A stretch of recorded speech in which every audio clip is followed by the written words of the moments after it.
to Governor Joala Rambaran and our specially invited guests, Mr. Howard Webb and Mr. Bindley Benjamin, and to the colleagues, good evening.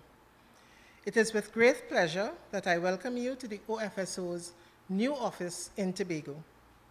This has been a long time in coming, and we are excited to re-engage the citizens of Tobago. Before I go forward, I must first thank the Governor for pushing us to realize this dream. His continued encouragement has ensured that we continue to succeed. We thank in absentia the Chief Secretary, Mr. Orville London, who so graciously provided us with accommodation, advice, and support when we first decided to establish an office in Tobago.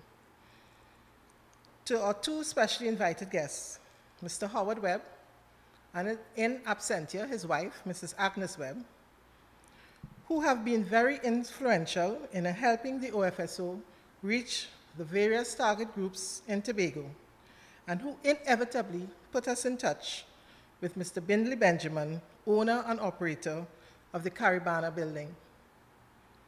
Mr. Benjamin, you ensured that all was in place for today's grand opening, and we thank you. Your building is indeed very beautiful.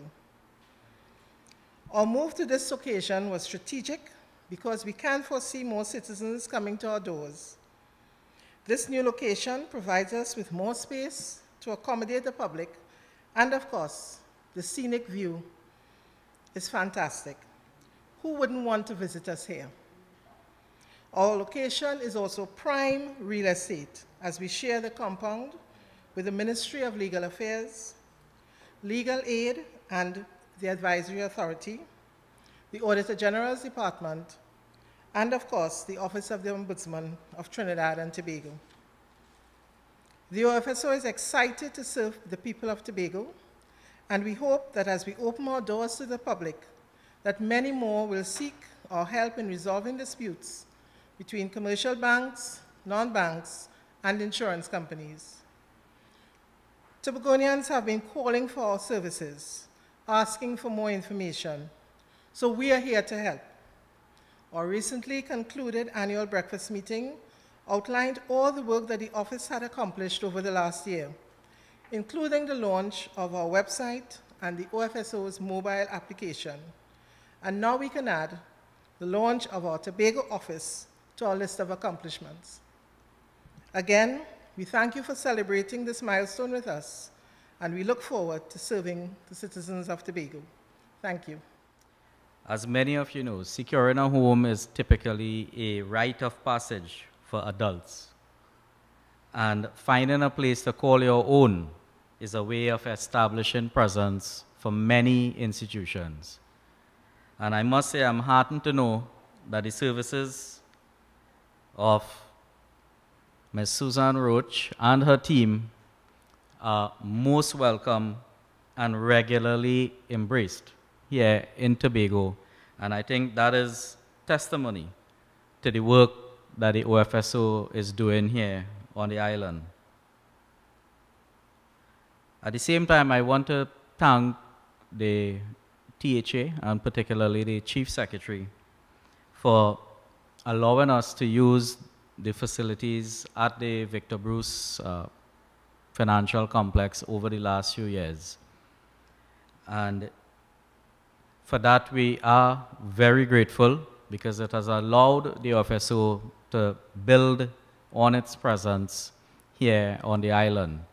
And as we seek to expand the reach of the OFSO to make it even more visible so that we can better serve the people of Tobago, we decided that we needed to, as a rite of passage, to come into our own and to have our own physical space. And that is not only from a physical point of view. When I assumed office as governor of the central bank, one of the things I said I wanted to do was to ensure that the central bank moved out from this ivory tower institution to one where the people could see that we are indeed here to serve them. That is our mandate. And it is with that in mind that I told Suzanne that the OFSO should have its own home in Tobago. And for Tobagonians, this is actually a first because the FSO office in Trinidad is housed in the confines of the central bank. So this is certainly a milestone for the OFSO. And for the first time, I think it means that Tobagonians now have the benefit of the expanded reach of services that the FSO will soon be undertaking. As Susan indicated, we had our annual breakfast meeting only last Friday. And at that meeting, I indicated that the office is in the process of being upgraded to one where it would no longer be voluntary, but one that would be based on legislation. And that upgrade actually calls for a more independent and better resourced, more visible, more accountable FSO presence.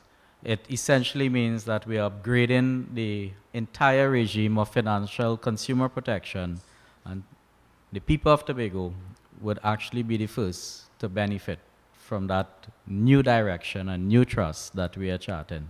So with that in mind, I certainly look forward to the people of Tobago continuing to embrace and support the office here. And we also look forward to hearing their views and their perspectives on how best we can better serve them. So I thank you.